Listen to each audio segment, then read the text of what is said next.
Thank you very much.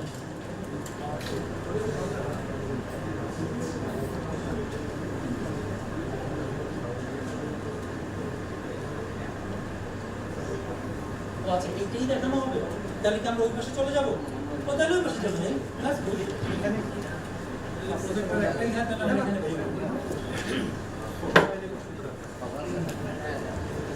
বসো এখানে, বসো এখানে, বসো।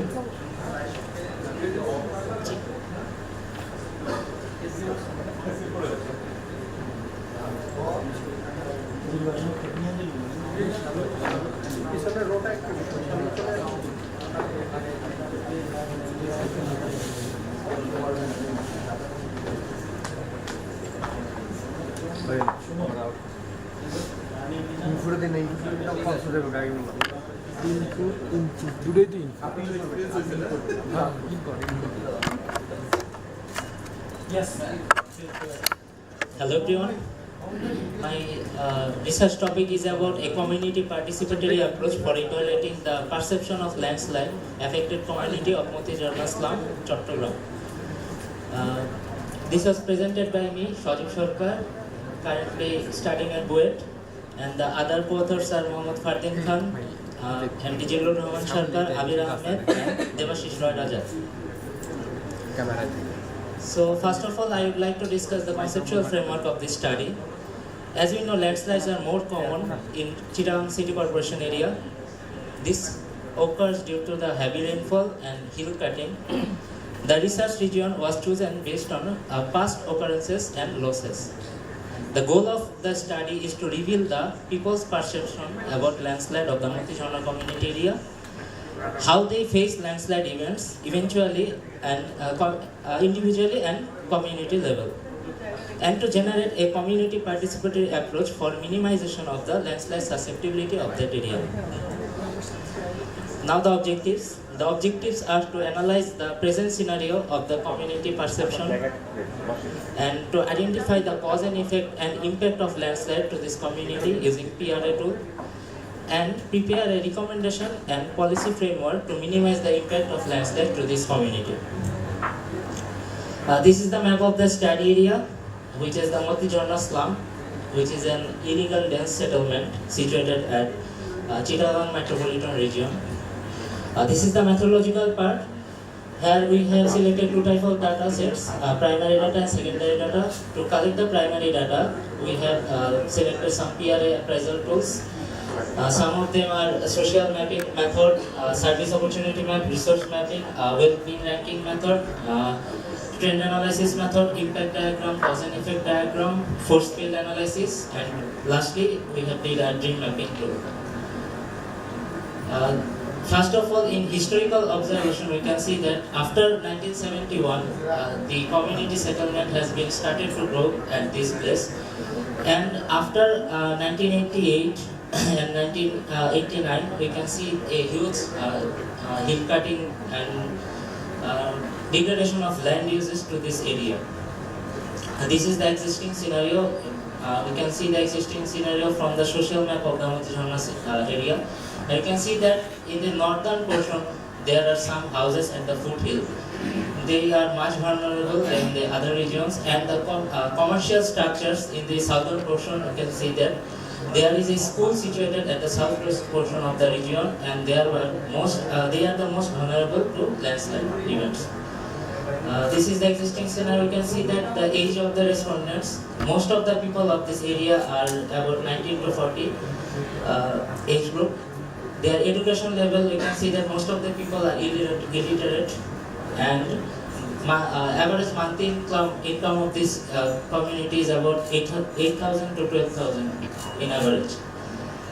In the resource map, we can see that there are 4 types of land use in this area. The structures built at the foothills and the high gradients are most vulnerable to the landslide events, and the structures in the northern and southern areas are very high risk from zones. This is the service opportunity map. We can see that most of the hospitals are situated at the much higher distance from the region. The offices of governance and law enforcement agencies are also in vehicular distance, which increases the response time when the landslide occurs.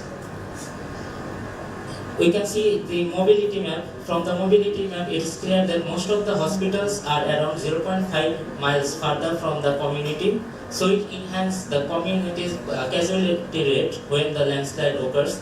Moreover, most of the schools and colleges are far from the community, so it takes time to safely rehabilitate the people during the disaster. This is the cause and effect analysis of the area to occur the landslide events. There are some specific causes that generate landslide events such as hill cutting, weak soil structure, devegetation, heavy rainfall, steeper hill, illegal house construction here and there, and the earthquake events. These effects make the community much vulnerable to the landslide events. This is the impact diagram. Significant impact of landslide on the economy and health we can see here from the impact diagram, which results in monetary losses and physical damage to the infrastructures, and fatalities and loss of ability will occur from the landslide events. This is the full-scale analysis which forced them to live at these places. The driving forces act as triggering factors for enhancing the landslide risk of this community. This is the extent of vulnerability in the Motijhorna slum. As the hill cutting has been increased over time and the number of settlement for housing and other commercial activities has get increased, so the landslide event increased gradually by time, and the maximum event has been occurred between the time period of 2005 to 2010. This is the well-being ranking method. Here we have categorized all the households of this area into 5 categories from A to E. A is the most better condition and E is the most worst condition. We can see that a few number of households have been fall in the category A and maximum number of households are fall in the worst category, which is E.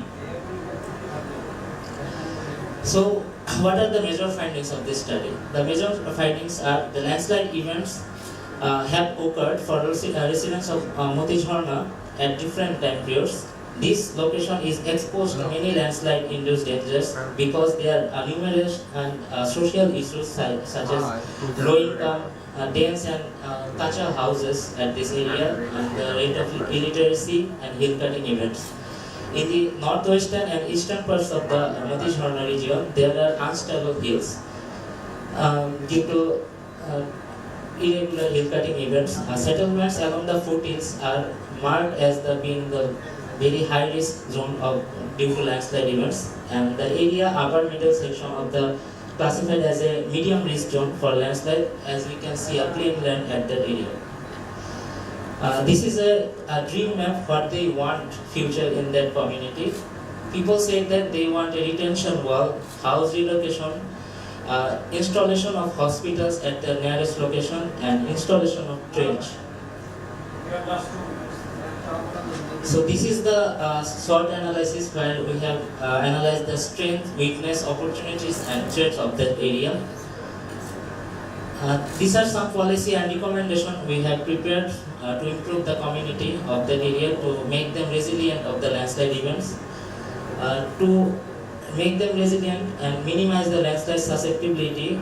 The policies we have recommended are: human settlement on hills must be demotivated, houses at the bottoms of the slopes should be relocated at safe places, a retaining wall must be built, rising of public knowledge through the camping should be done, the hill protection policy should be implemented to these places, and reforestation program should be done.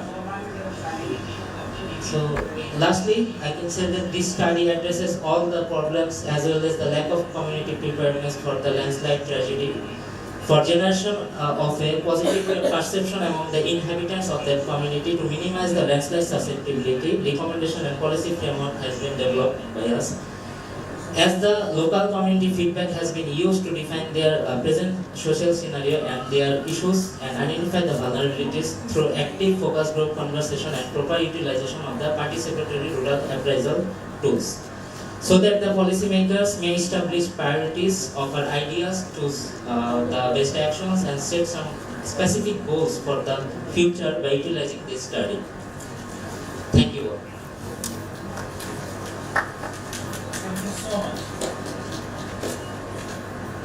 you so much. If you see the city of Chittagong, we need hill trains, isn't it? It's a part of the beauty of the town. But definitely we need strategy and we need a planning. Where the settlement need to be set. And it's definitely, thank you for the presentation, they articulated what's the vulnerability, the status of the community, why are they there, their poverty, everything is there. Overall, what we need to see in that way, what is the political reason? What is the governance over there? Who is taking decision? Why we fail? Modi Jana is an issue like it's a decade, couple of decades, we're suffering, people who die.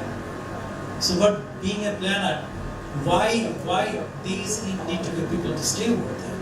Those critics we're also looking for. But thank you very much. It was a very exciting presentation.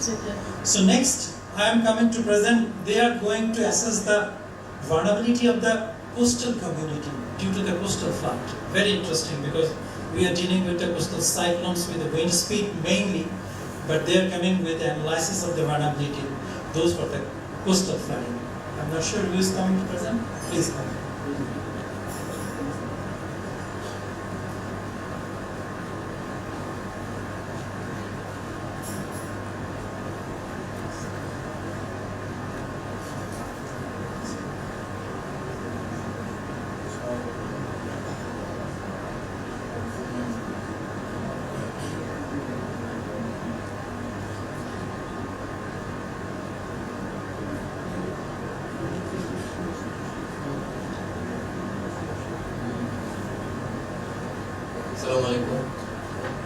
Good morning everyone. So today our presentation will be on analyzing the vulnerability of a coastal community due to coastal flood. First of all, Bangladesh is a very disaster-prone country, including many disaster hazards. I'm Salman Saki. Currently, I'm doing masters in Kuwait, and with my co-presenter Dehan Salman Sani, he is also doing masters from Kuwait. We had our supervisor, Devashish Roy Raja sir, Head of Department of Urban and Regional Planning, Kuwait. So we all know that Bangladesh is a very disaster-prone country, and we are facing so many calamities recently.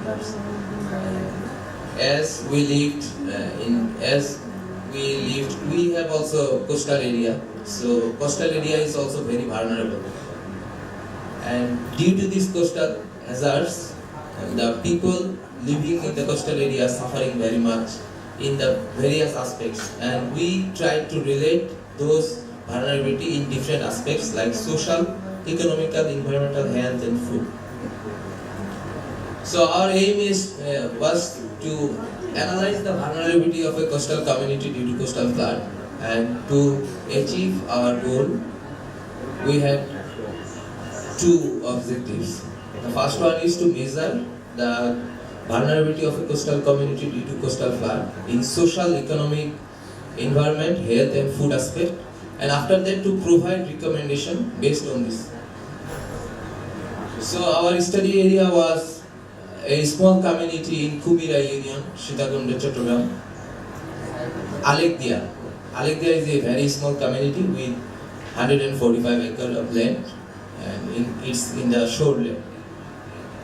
So we divided the area, later we will be presented that we divided it into 4 parts.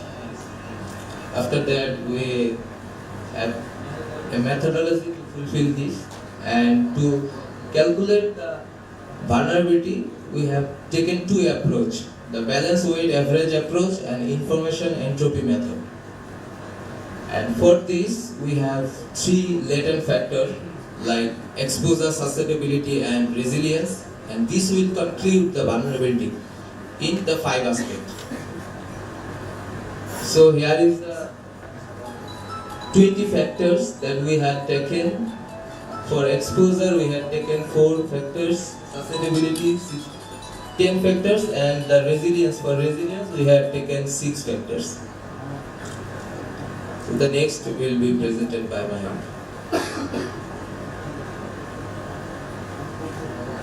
Thank you. Later, the factors are normalized we use two type of equation for two different type of indicators, namely positive and negative indicators. Later, equation for calculating vulnerability. Usually, vulnerability is calculated with exposure plus susceptibility minus resilience. Since we used the following equation for the study because we normalized the negative indicator resilience with such an equation, it becomes positively related with vulnerability. Hence, we used equation number 4, that is V is equal to E plus S plus R. Now, data and methodology. In balanced weighted average approach, the values of the factor were standardized and each was given an equal amount of weight. The overall susceptibility, resilience. Before we proceed, can we explain why we try to quantify? Exposure is hard to quantify, susceptibility is hard to quantify. How do you quantify this? We want to talk about that, how to quantify the exposure. How to quantify the resilience and how to quantify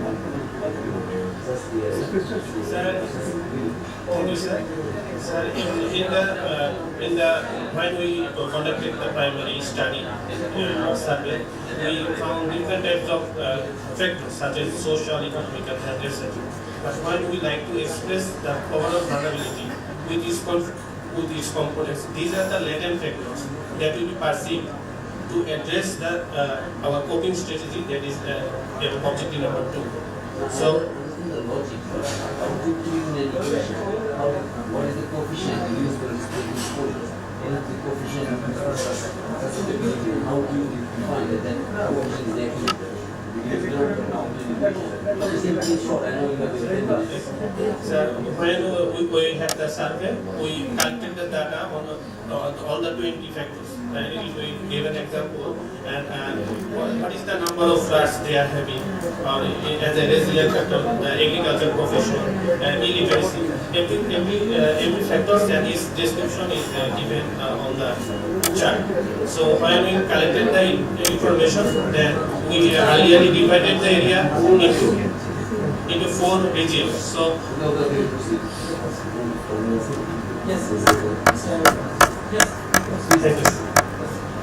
then the overall susceptibility, resilience, and composure of the area are the mean of all the factors in the same evaluation item. In information and entropy value method, firstly the specific gravity was calculated, then the values are standardized. Later, we use equations number 7 and equation number 8 to find out the relative weights of the factors. Now the discussion. Here we see the first picture, that is the exposure map we calculated using balanced weighted average approach. We found that area B and area A are highly exposed to coastal flood. This is the susceptibility map, and we see also that area A and area B are highly susceptible to coastal flood. The values that we get for factors S1 to S10 are also presented in the table. This is the resilient map that we found after computing the vulnerability using balanced weighted average approach. We see area C and D are highly resilient with respect to coastal flood. Finally, the vulnerability map, and we see area A is highly vulnerable due to coastal flood that we got using balanced weight average approach. Now, the information entropy value method. We will again see that the area A and B is highly exposed due to coastal flood. We also got a similar image in the while using the balanced weighted average approach. But in case of susceptibility map, here we find area A is highly susceptible and area C and D are low susceptible to coastal flood by using information entropy method. The resilient map, we also see area C and D are highly resilient to coastal flood. And the vulnerability map, we see area A and B are highly vulnerable due to coastal flood. And now we can compare, here are the factors total overall values that we got using to the different value methods, and the maps are produced using this table. Now, when we compare, only the exposure map to the coastal flood turns out to exact similar. Area B is medium vulnerable in balanced weight average approach. In information entropy method, it turns out to be highly vulnerable to coastal flood. Again, area C is medium vulnerable in balanced weighted average approach. In information entropy method, it turns out to be low vulnerable area to the coastal flood. Findings. Aged people, income, male unemployment, chronic illness were crucial susceptible factors. The exposure factors had nearly equal influence in all the males. We see some similar discussion when in a study in 2009 did a similar study in Mozambique having diverse vulnerability but at a district level. And Thai and Bao conducted a flood vulnerability study at a village scale in Vietnam in 2019, also found varying vulnerability in a small community. Coping strategy to mitigate coastal flood vulnerability. We propose dig and mound method so that a normal flood would not reach the plinth level.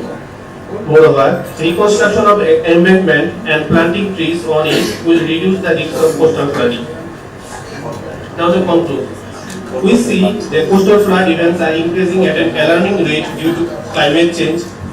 Using two different multi-criteria information value method, this research analyzes the vulnerability of a community due to coastal flood in aspect of 5 different aspects. Though a coastal flood affects the coastal area at a large scale, this study finds diverse vulnerability even at a community scale. So once the vulnerability due to coastal flood can be mitigated at a community level, only then a national and macro scale coastal flood mitigation approach will succeed. Thank you. Thanks to all.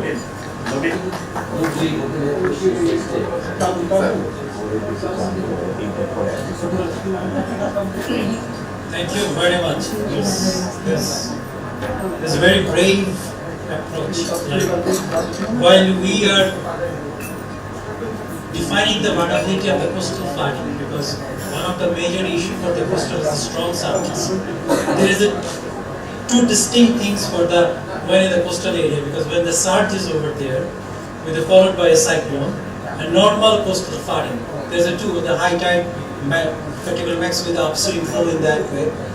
The point, particularly the chair raised in that way. Nowadays we have very clear math, because how to assess the risk. It can be quantified in a digit, like risk, vulnerability, exposure, ability, capacity, lots of factors. But here the issue is that when you are going to articulate the vulnerability, risk and exposure, we need very fine-grained informations. Numbers of initiative has taken, as they mentioned, is that it's a quite in coarse grid method. Like what you need to assess, you need to understand what is the particular elevation of the ground, what is the vulnerability of the infrastructure, what is the land use over there. Because if you want to track, because flood is going to inundate you, so when you are going to inundate, you need to understand what is the drainage pattern, what is the inundation method, and on the way, what is the structure ability and the land use. It's a good combination, but I do really appreciate the students. They try to do in that way what is the coastal flooding, they try to articulate in that way, and they try to do in a vulnerability assessment. Those are very, very good initiative. But we also need to very huge investment to understand the real sense of vulnerability. Now I like to invite the presentation that will deal for the enhancing disaster resilience through a spatial planning. I'm not sure who is going to present your piece. Why don't you come and sit here? Because you might exit to the door, I don't know.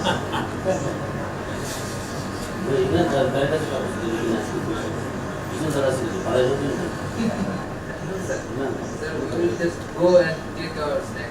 After that, we will go and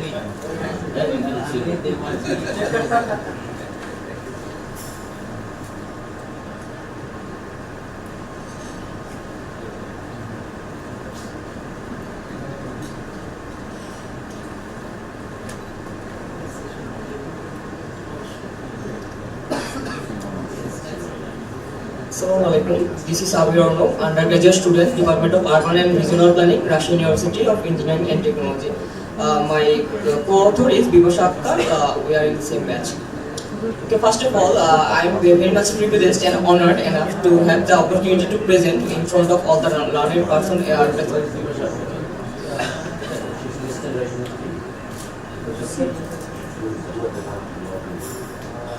See the group. Go and close your face. To be careful, you will be fired. Please go ahead. Thank you. The topic we are presenting today is to enhancing disaster resilience through spatial planning, a case study on Dhaka city. First of all, due to their geographic location and great susceptibility to natural disasters such as flood, cyclone, and landslide, Bangladesh is regarded as a disaster-prone nation. With a population of more than 21 million, Dhaka, the capital of Bangladesh, is on the verge of having many disasters in every year. The importance of spatial planning, more people are realizing the importance of spatial planning as a strategy to improve the disaster resilience. Spatial planning is the process of allocating land and resources to suit the demand and communicate on a social, economic and environmental level. Okay, we have two definite objectives to examine the role of spatial planning in enhancing disaster resilience of Bangladesh, which focus on Dhaka. And the next objective is to recommend strategies that can be implemented to improve the disaster resilience of Dhaka city. Okay. By the scope, we can see to determine the city's susceptibility of natural disaster, the study main focus was to mapping wetland and land use changes, population density, and flood embankment. The study also looked at how spatial design might help people to be more resilient to disaster. Okay, this shows this our study area, which is Dhaka. The methodology starts with the data collection, and then we process and analyze the data with GIS software, and the map will be next to the analysis section. Then we identify the disaster resilience strategies. Then we evaluate the strategies to review and highlight the shortcomings and difficulties. Coming on to the most important part, the result and analysis section.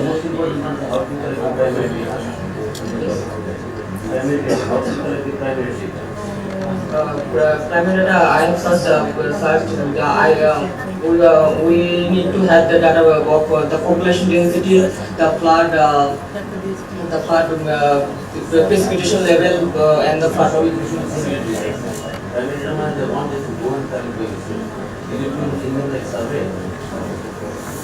If no, then it's okay. I just am asking.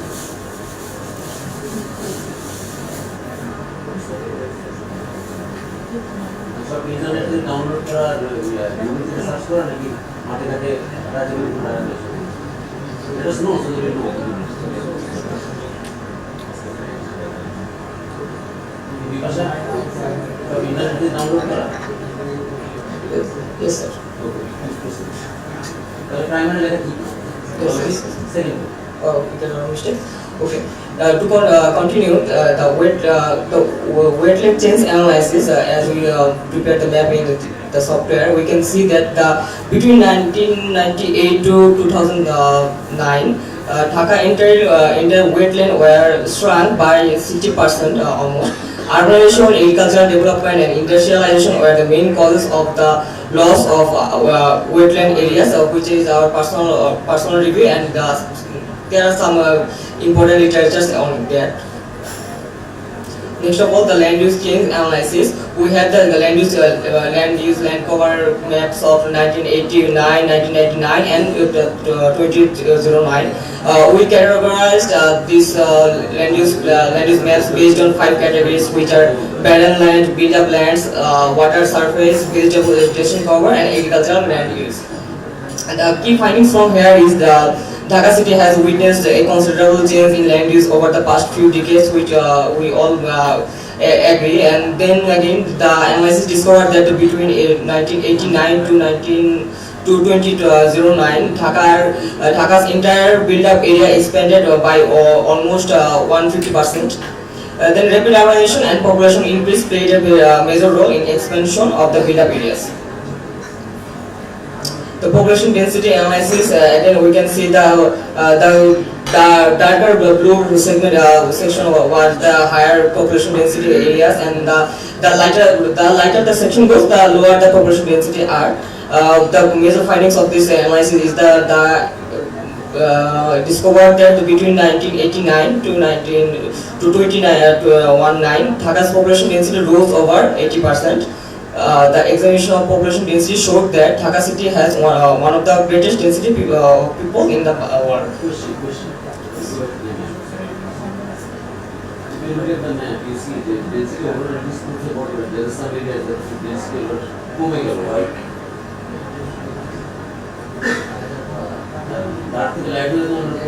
Yes.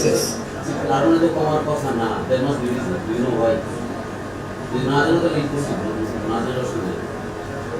Actually, this population data is from PBS. May I help you? Yes, please. Yes. Actually, this is the Eastern Fringe area. The density is around 30.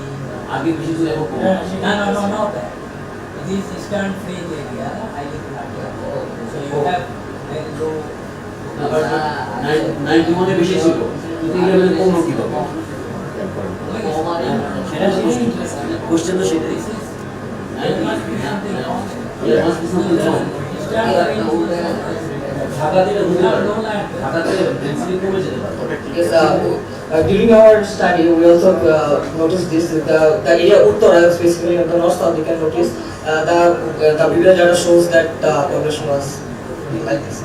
Then we need to look at the question why. Proceed now. It cannot be accurate. Okay, we also have noticed this. Sorry, I didn't notice this. No, for the crowd, the question is that, as you can see, that they showed a map 91 to 2011, 20 years. Dhaka population has like significantly increased everywhere. So why would the certain areas have lowered? Something wrong.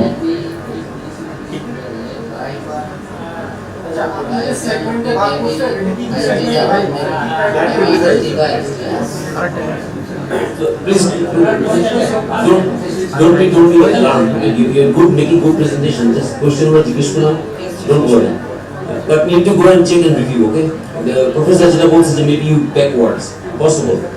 We've done research where we've done mistakes. So please proceed. Actually, his question is very valid. What some areas are used?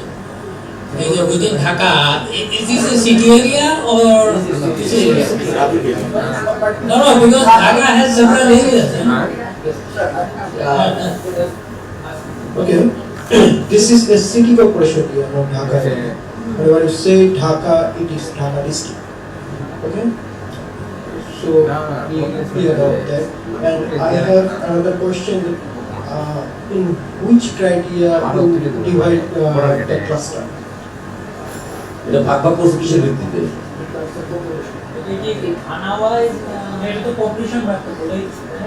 আচ্ছা ঠিক আছে, তোমরা আমার মনে হয় তুমি শেষ করো, টেনশনের কোনো কিছু নাই। Undergrad students doing very good job.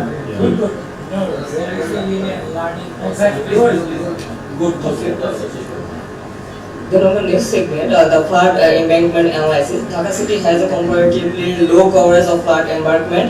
Only 45% of the length of the rivers and canals in Dhaka city have flood embankment, according to the related research that we covered for our literature. And then on the fifth point, disaster resilience strategies. To keep the natural balance and lower the risk of the flood, wetlands should be preserved. Green infrastructure development to lessen the impact of the urban heat island effect and improve the city's environment quality. The creation of efficient policies of disaster risk reduction, such as early warning system, evacuation schedules, and neighborhood-based disaster risk reduction initiatives. Okay, now here is the evaluation of the key components of spatial planning, like with the lines of critical infrastructure, physical infrastructure, open spaces, roads, land use, and population. ওই স্লাইডটা দেখি কত ছাত্র এই যে স্লাইডটা তুমি দিয়েছো বাংলায় এই স্লাইডটা তো আমরা তো কিছুই বুঝি দেখা যায় হ্যাঁ তো যা দিবা যাতে অডিয়েন্স পড়তে পারে পড়তে যদি না পারে আমি পড়তেই পারি না এটা Thank you for your comments, but I think screen sensitivity is a bit problematic because in laptop it's a font of 12. ভালো তুমি প্রসিড করো 12 is not good enough for presentation. You should use at least 18. ঠিক আছে proceed good very good proceed Last to in that rather than discussion part, using Dhaka City as a case study, the study has shown how spatial planning can improve catastrophe resilience in urban areas. Wetland preservation, the creation of green infrastructure, and disaster risk reduction policies are the only few disaster resilience methods that can be implemented through spatial planning according to the analysis of the geographical data and some docs. To conclude, the study looked at how better spatial design may make Dhaka, Bangladesh, more resilient to disaster, wetland preservation, and the creation of green infrastructure and disaster risk reduction policies are the positive results in terms of catastrophe resilience have resulted from the application of these measures. Here's the references that I follow. Thank you.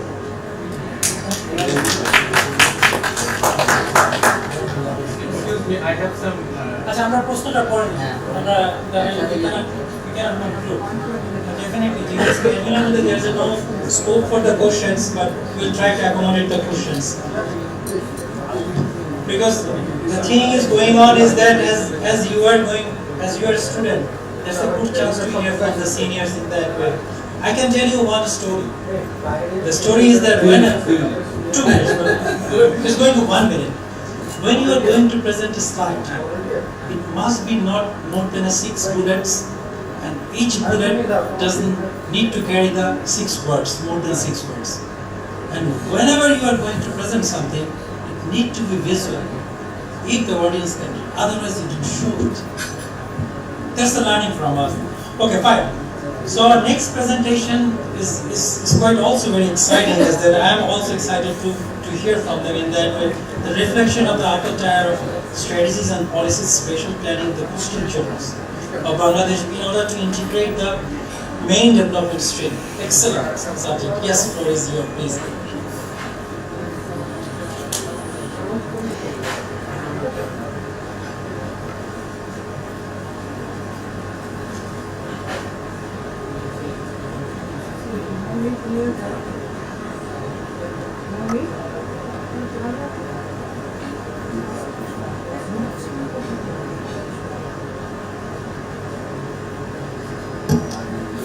Assalamualaikum. I'm Dr. Masudur Rahman, the co-author of this paper, Nafisa Farid. We welcome all of you to the presentation on reflection of Paraller.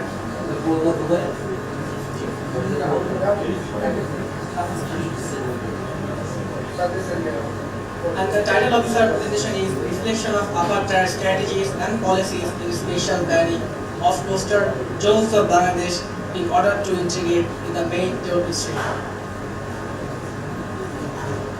In the passive planning policy making approach, national level policies are typically prepared to achieve higher level goals, which results in a gap between policy maker intention and the actual service delivered to the citizens.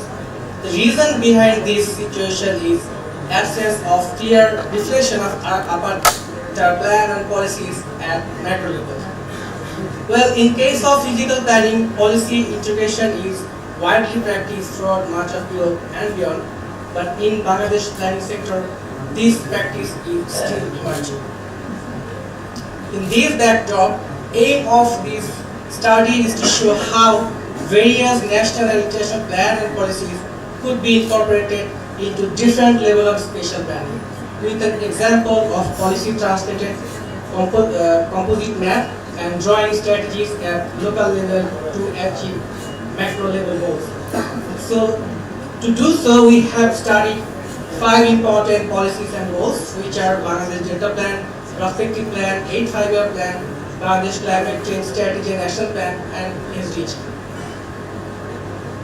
This is the study location of a study area. This study area includes 7 upazilas from coastal region of Bangladesh.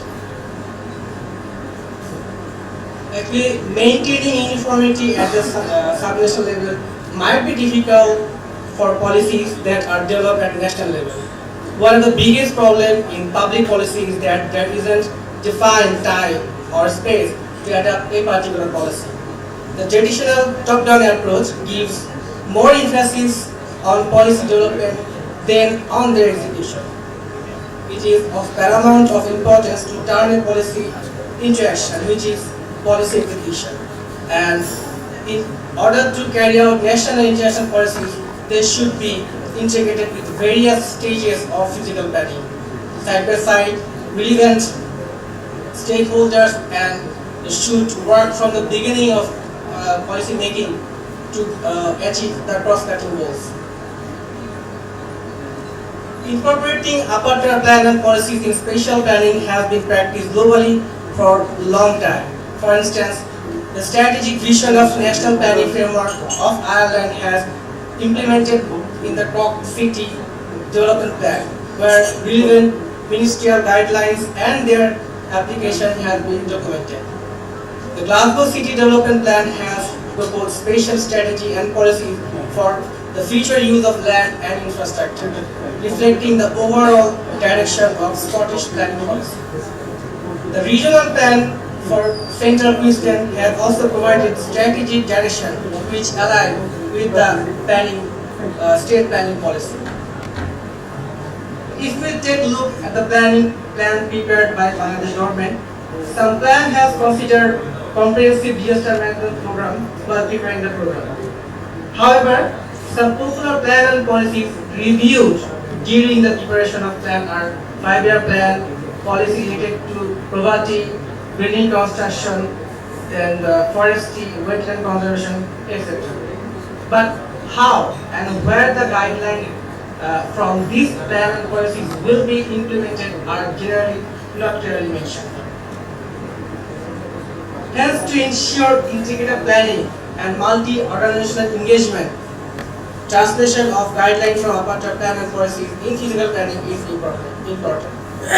The diagram shows how policy definition would made.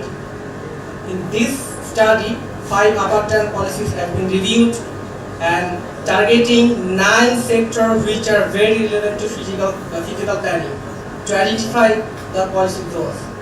Finally, the policy zones has been demarcated spatially in a composite map.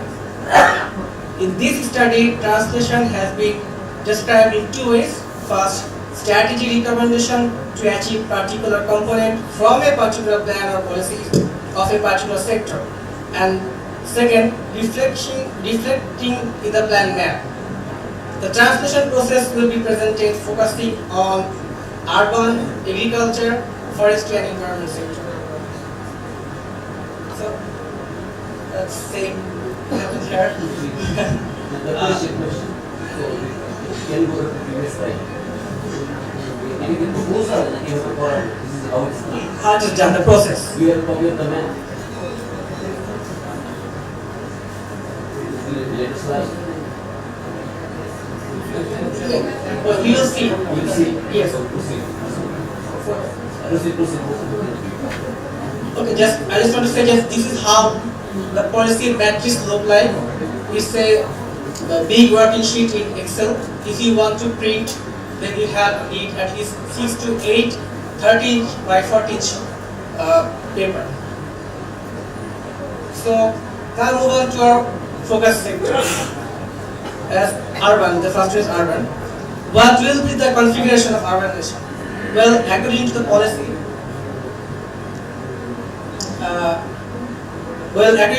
the urbanization should ensure urban services in rural areas, proper balance between urban physical environment and ecology, land use guideline to control unplanned and unrelated urban growth, and so on. To achieve the policy objective, we have applied spatial statistics to find the potential area for development based on infrastructure. So you can see the red areas here, which are we found it from our spatial analysis through applying GIS technique. Question. You yourself said that the policy on the top is erroneous because they don't usually integrate the people who are down at the bottom. So in your special planning, did you actually integrate how the actual urbanization is happening, or you're just going by the special planning as per the book says? No, this is not as per book says. It is based on the development, infrastructure development. But that's only one item. The other fact is that regardless of the infrastructure, there is this natural way of urbanization that takes place. Because I know the area, I know how the urbanization is happening in that area. Basically, urbanization happens based on the demand. If there is need, then urbanization will happen. Infrastructure is not really causal. We don't have direct causality with the. Yes, because if urbanization, the most important indicator is infrastructure facility. Both in case of housing, shop. Backward, yes. It should be backward. No, yes. Infrastructure should follow the natural way of urbanization, right? Yes, in that way.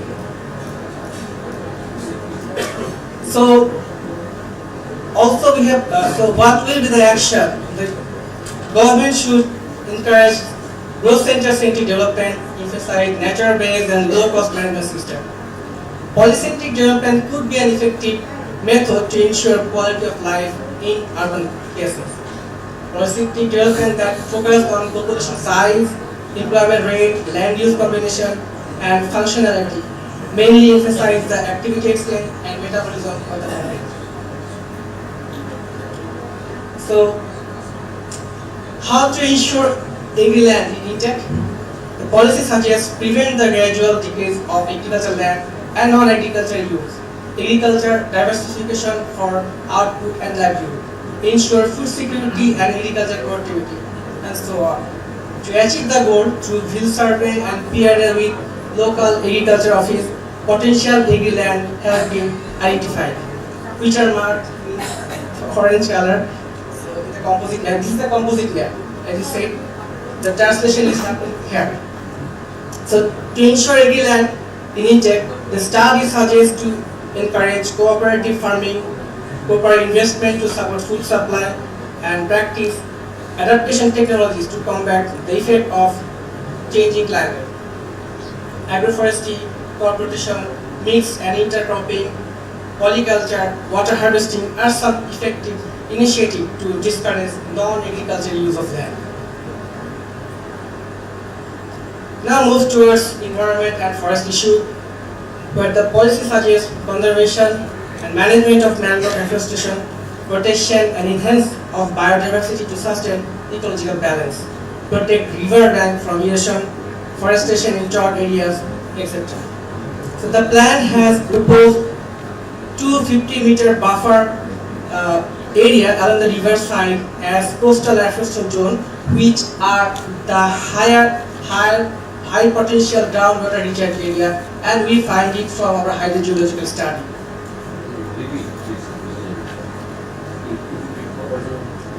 রিভারের সাইডের থেকে 250 metre buffer আমরা এখানে বলতেছি যে এটা coastal অ্যাফোরেস্টেশন zone হিসেবে বোঝানো suggestion কি প্ল্যানিং আছে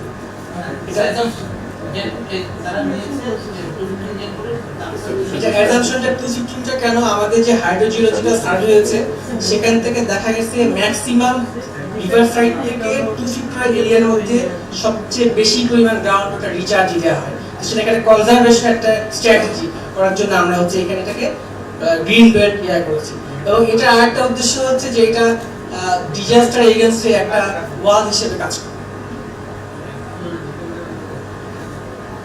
And conservation and expansion of forest resource is also a priority areas to increase the forest cover and protect biodiversity and to ensure sustainable management of natural resource and terrestrial ecosystem. The plan has identified the conservation areas which are shown in olive color. Last 2 minutes. Yes. And collaboration, and recommended to develop biodiversity conservation program and collaboration between stakeholders and local communities to facilitate the development of sustainable practice to promote the protection of forest ecosystem. It is expected that if master plan is prepared following the plan and policy translation process which is presented here, will ensure balanced urbanization, optimal use of land resource, and will enhance and conserve the environmental resource. This will definitely help the policymaker to measure the policy outcome in quantitative form and to identify the gaps between policy preparation and execution. So that's all for my presentation. Thank you for listening. One to this, you should have divided the presentation between both. Yes, that's important. Very, very important. Next time you will.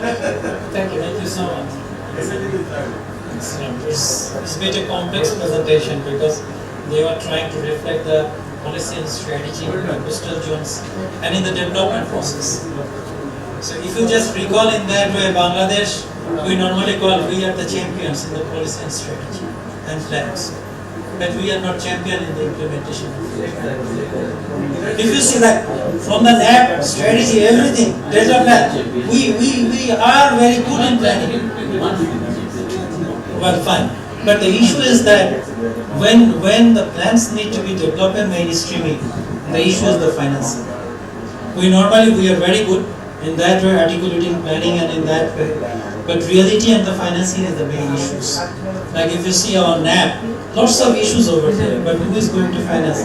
That's the critical issues if we want to mainstream with the development part of it. Well, next presentation is going on very interesting also, the cyclone shelter, the performance in terms of quality and service area for the coastal belt. So they will discuss about the cyclone shelters for the coastal belt. Thank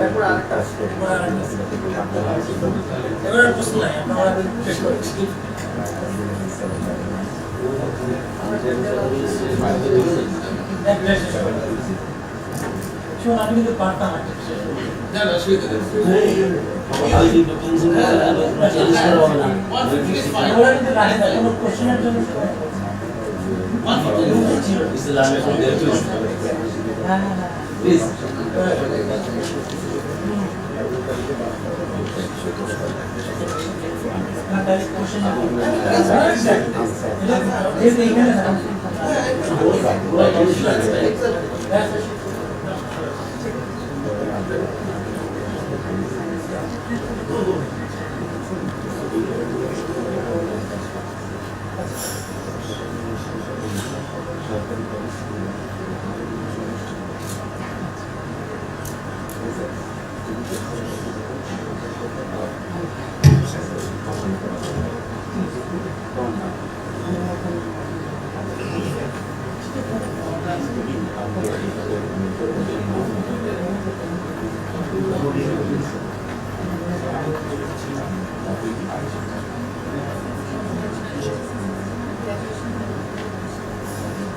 Assalamualaikum. I'm Mushfiqur Rahman.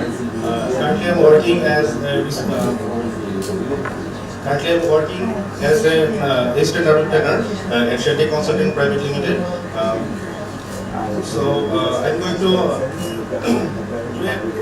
today I'm going to present the paper on evaluation of service area and quality of cyclone shelters in the southeastern coastal belt of Bangladesh.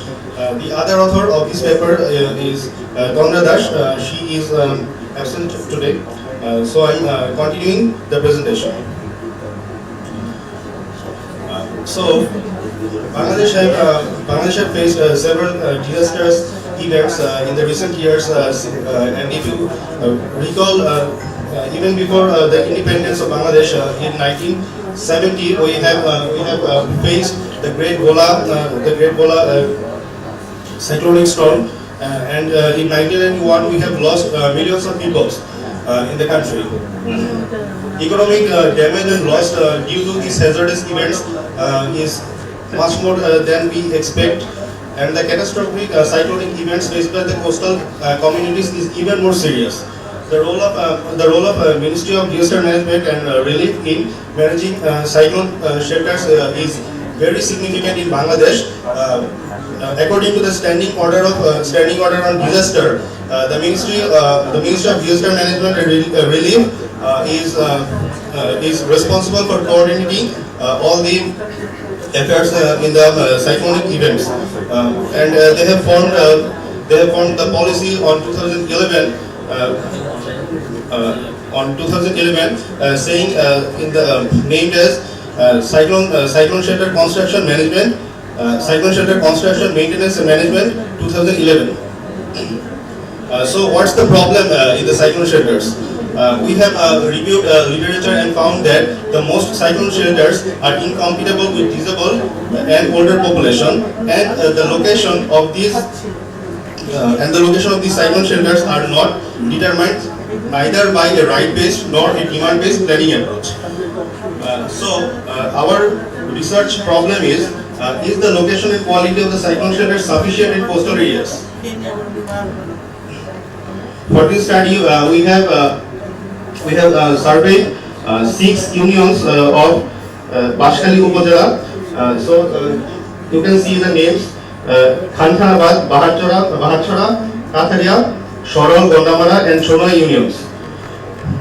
In our study, we have used primary data source and secondary data sources. In the secondary data source, you can see that we have collected Bangladesh roads from LGD and OpenStreetMaps, educational facilities from LGD, list of cyclone shelters from Food Security Cluster Bangladesh, Subnational Administrative Boundary from OCHA Regional Office for Asia and Pacific. The method used for this study is both qualitative and quantitative. Please, 1 minute, or 2 seconds. So you talked about the secondary data. What primary data do you have? You said field survey and focus group? Yes. You've done that, right?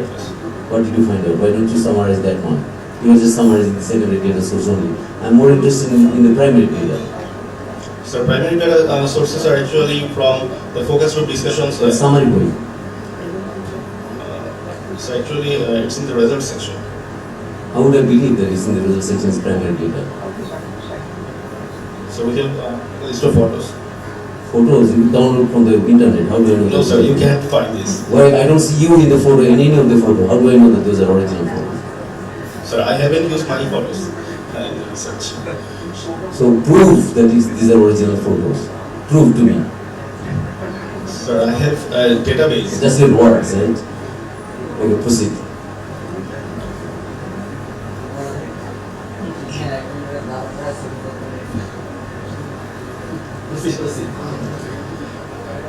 In the quantitative approach, we have used 3 methods for service area analysis, that are network analysis, buffer area analysis, and Thies and polygon. For quality measure quality measures that are used in this approach is focus group discussions. In the focus group discussions, we have engaged stakeholders that are cyclone shelter users, headmasters or head teachers, and people living around cyclone shelters and persons with disabilities. Do you have any photo of the focus group? I have recordings. Okay, later. In the service area mapping, we have used 1,500 meter walking distances as per the cyclone shelter service area. We have analyzed the network analysis and found that in the Bahatchora Union, the road coverage is 75%, Chunwa 70%, Gondamara 56%, and the less percentage of area coverage is by Shorol 30% around. And in the buffer analysis, we have found that almost all the areas are covered by the cyclone shelters or educational facilities given by the LGDs. Shorol is the less covered areas. Shorol has the less covered areas. And in the service mapping, this is Thies and polygon. Thies and polygon makes a polygon around the educational facilities that can be covered by the communities. and you can see the result that mean is 1.34, which means the average area for each educational facility is 1.34 square kilometer, and the standard deviation is 1.17. That means the variation is not very fluctuating, and the maximum and minimum is 0, and maximum is 5.86 square kilometer. And you can see in this result that we have used 69 educational facilities in the coastal belt area. Question, go back to the slide please. So I know that mean is 1.34, is it good or bad? Good, of course. So what's the basis? What is the base against which you are comparing? What is the data which says that this is good or bad? How do you know it's good or bad? Cyclone shelters are actually built considering that the people living around 1.5 kilometers. But you are presenting the statistics, not interpretation in a way that I would really understand the meaning of the statistics. Because you questioned at the beginning, cyclone shelter exactly so what is the validity of that sort of that acquisition? So actually the cyclone shelter আমরা এখানে যেগুলো বলছি এগুলো হচ্ছে যে educational facilities. Actually cyclone শেল্টারের যে location এটা আসলে এখনো পর্যন্ত পাই নাই, আমি বেশ কয়েকবার সার্চ করেছি, আমি এটা পাইনি। তো এডুকেশনাল ফ্যাসিলিটিস যদি আমরা চিন্তা করি তাহলে হচ্ছে যে প্রতিটা এডুকেশনাল ফ্যাসিলিটিসের যে কভার্ড এরিয়া এটা অলমোস্ট হচ্ছে No, the focus is cyclone shelter because we are talking about disaster, talking about climate. The fact that cyclone shelter আমরা এখন বানাই actually school, that's a noble idea. But the focus, of course, the location of the cyclone shelter primarily designed to sort of support the people during the calamities. So ওই হিসাবে ওটা স্পেসিংটা ঠিক হতে হবে। Education is যেটা secondary and benefit that we would like to harness from the cyclone shelters. So education is a secondary benefit that we are somehow come up with this combination. But primary location হওয়া উচিত যেটা সেটা disaster management, কারণ school ওখানে আরো আছে beside the cyclone shelters. So education cannot be the focus. So তোমার focus হওয়া উচিত সেটা হচ্ছে যে ডিজাস্টার কিভাবে হয়, কোথায় হয়, কত লোক সেটাতে সাফার করে, সেই অনুযায়ী সাইক্লোন শেল্টারগুলো স্পেসিং ঠিক আছে কিনা। এডুকেশনাল ফ্যাসিলিটিস বলতে যে দুতলা যে ব্যবহার করা যায় স্কুল সেটা অ্যাকচুয়ালি সেকেন্ডারি বেনিফিট। তুমি স্কুলের উপর ফোকাস না করো, ওখানে যদি না করো তাহলে হাউ ডু কনক্লুড যে এটা স্পেসিং ঠিক আছে কিনা? স্যার অ্যাকচুয়ালি আমাদের ফোকাস গ্রুপ ডিসকাশনের যে এরকম একটা রেজাল্ট ছিল এরকম যে তারা হচ্ছে এরকম ভাবে আসলে কেয়ার করে না যে কোনটা সাইক্লোন শেল্টার বা কোনটা সাইক্লোন শেল্টার না। অ্যাকচুয়ালি যখন থেকে যেরকম টাইপের বিল্ডিং এবং ম্যাক্সিমাম গুলো থাকে যে প্রাইমারি স্কুলগুলো বিশেষ করে, তো প্রাইমারি স্কুলগুলো তারা সবসময় যায়, যদি ওটা যদি ডেজিগনেটেড নাও থাকে তখনও যায়। No, but that's not really the focus area for policies. We're talking about spatial planning কিভাবে পলিসির অংশ হওয়া উচিত এবং সেখানে ডিজাস্টার এরিয়ার মধ্যে আমাদের সাইক্লোন শেল্টার কিভাবে স্পেসিং করেছি so that we can see যে আমাদের পলিসি ঠিক আছে কিনা, সাইক্লোন শেল্টার স্পেসিং ঠিক আছে কিনা। Since we know যে সাইক্লোন শেল্টার স্পেসিং আমরা করেছি to support the calamities, ওইটা হবে ওদের পারসেপশনটা এখানে ইম্পর্টেন্ট হতে পারে, not necessarily a sort of a important factor for policy making. So সেজন্য me as a policy maker I'm trying to see যে তোমার এই রিসার্চটা আমাকে পলিসি মেকিং কিভাবে সাহায্য করবে। আমি to be honest with you আমি কি করতে পারি? হ্যাঁ শিওর স্যার আমরা যখন সার্ভেতে যাই তখন একটা ফাইন্ডিংসটা হয়তো রিলেটেড না, তবে আবার অন্য দিক দিয়ে চাইলে রিলেটও করা যায়। এরকম হচ্ছে যে আমরা যখন প্রত্যেকটা স্কুলে যাই, স্কুলে যাওয়ার পর দেখা যায় যে ম্যাক্সিমামই cyclone shelter, actually cyclone shelter যেগুলো ওগুলোতেও স্কুলের কার্যক্রম চলে বা হচ্ছে যে মাদ্রাসা হিসেবে চলছে বর্তমানে, ওগুলো দেখা যায় যে মেইনটেনেন্সের অবস্থা খুবই বাজে। কিন্তু যে সাইক্লোন শেল্টারগুলো অ্যাকচুয়ালি স্কুলের পাশে, মানে ডেজিগনেটেড প্রাইমারি স্কুলের পাশে, ওই সাইক্লোন শেল্টারগুলো খুবই ভালো চলছে এবং দেখা যাচ্ছে যে তারাই আসলে নিজ উদ্যোগে তারা এটা মেইনটেনেন্স করছে।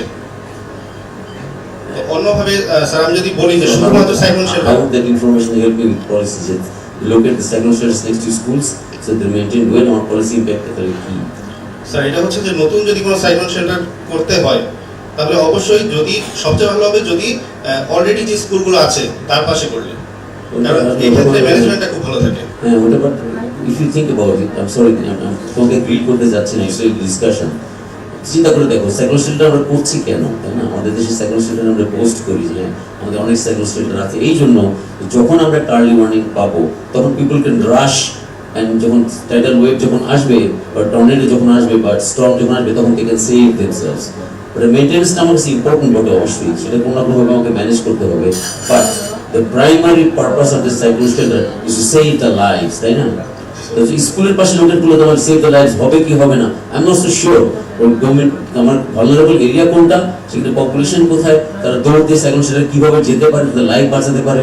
আর্লি ওয়ার্নিং সিস্টেম যেহেতু আমরা কোনো অ্যাডভান্স ওভাবে যাই নাই, ওইটা আমার কাছে বেশি important. Lives are being saved, so maintenance important, but তার থেকে বড় হচ্ছে লাইফ। স্কুলের পাশে হলে তারা পছন্দ করে, that is also secondary, because my importance is life, because this is cyclone shelters. ঠিক আছে স্যার, আমার কাছে অ্যাকচুয়ালি মনে হচ্ছে যে সাইক্লোন শেল্টারটার ম্যানেজমেন্ট আসলে খুব বেশি ইম্পর্টেন্ট। কারণ আমরা হয়তো সাইক্লোন শেল্টার তৈরি করছি, কিন্তু এটা মেইনটেন্স করা হচ্ছে না। এবং আপনি যদি, আমি বেশ কয়েকটা ছবি দেখাবো, আপনি যদি একটু খেয়াল করেন যে ওয়াশরুম, তারপর হচ্ছে যে স্যানিটেশনের যে অবস্থা, বা হচ্ছে ওয়াটার সাপ্লাই, এটা একদমই খুবই বাজে অবস্থা। ঠিক আছে, তুমি শেষ করো, শেষ করো। ছোট কোয়েরিয়া, do you have a picture of a cyclone shelter and a school being used as? Yes, sir. Can you show us? So now we have found 5 types of cyclone shelters, and we have organized the findings in thematic manners, like cyclone shelter user, capacity and design, and inclusiveness. Cyclone shelter user, the people with higher income, those who have a tin sheet or cemented roof. In most cases, these people do not use cyclone shelters right now. The lower income groups living in mud wall or complete tin sheet houses frequently use cyclone shelters. And in case of capacity, we cannot say that this cyclone shelter can accommodate this type of amount of people, but it actually depends on the people who are coming to the cyclone during the cyclone events. And inclusiveness, most of the cyclone shelters have small entrances and long stairs. These are important information. Yes, sir. Thank you. Good. Last 2 minutes. Yes, sir. And in case of renewable energy, evidence of solar panel installation in every cyclone shelter. In every cyclone shelter, we have found that solar panel has been installed, but it's not currently working, or it needs a significant maintenance support. And in case of water supply, most cyclone shelters did not have any water supply system. So the people who use the cyclone shelter as educational institutions often manage personally. And as this is a coastal area, the deep oil depth is around 50 to 1,000 feet. And we haven't found any special team for the maintenance. And in case of funding, the fund Department of Disaster Management, Saudi Arabia, International Federation of Red Cross, Red Crescent Societies, Australian Red Cross, and Grand Assistance from Japan was seen. And question. And water নিয়ে যদি কথা বলছি, do the cyclone shelters have good size water tanks? For example, if I were to plan, I would have a good water tank, so before the storm hits me, I'd load it up so that when people are there for 2 or 3 days, they have plenty of water coming down from the tank. ওরকম water tank থাকা উচিত। So this is important information. Water tank আছে নাকি সেটা তোমার কাছে আছে? Sir, কয়েকটা জায়গায় আছে, কিন্তু হচ্ছে এটার অবস্থা স্যার বেশ খারাপ। মানে পানি আসলে অ্যাকচুয়ালি তোলা হয় না ওটাতে, ইউজ করার মতো না। তো দেখা যাচ্ছে যে যারা আসে ওরা হচ্ছে আশেপাশের যে ঘরবাড়ি থাকে সেখান থেকে নিয়ে আসে example. And in case of space for cattle and domestic animal, the area for the animal space might vary from the size of the cyclone shelters. In the older cyclone shelters, trees generally protect the space, and there is no provision of roof for the animals. Recently established cyclone shelters have corrugated iron sheets roofs for the animal protection. Thank you everyone for listening.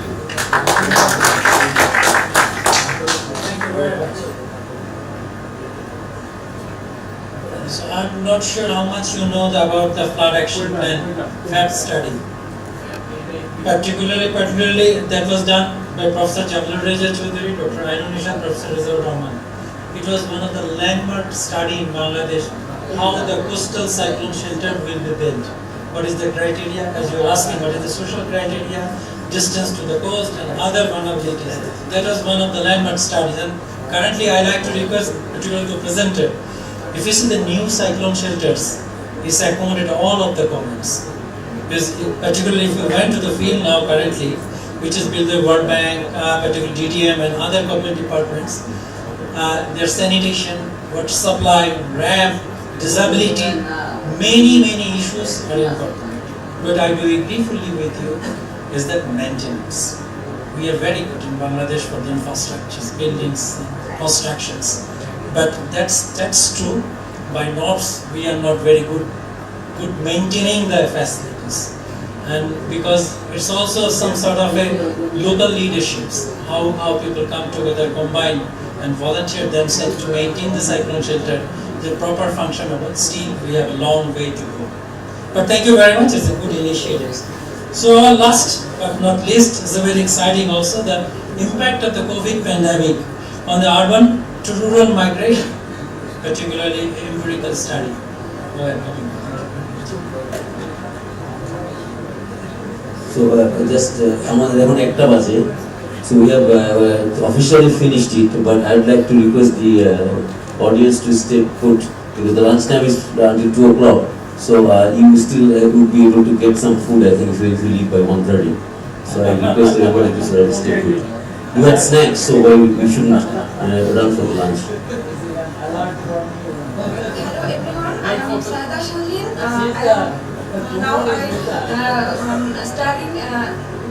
I am studying at doing my master's degree at BUET and also graduated from the same institution.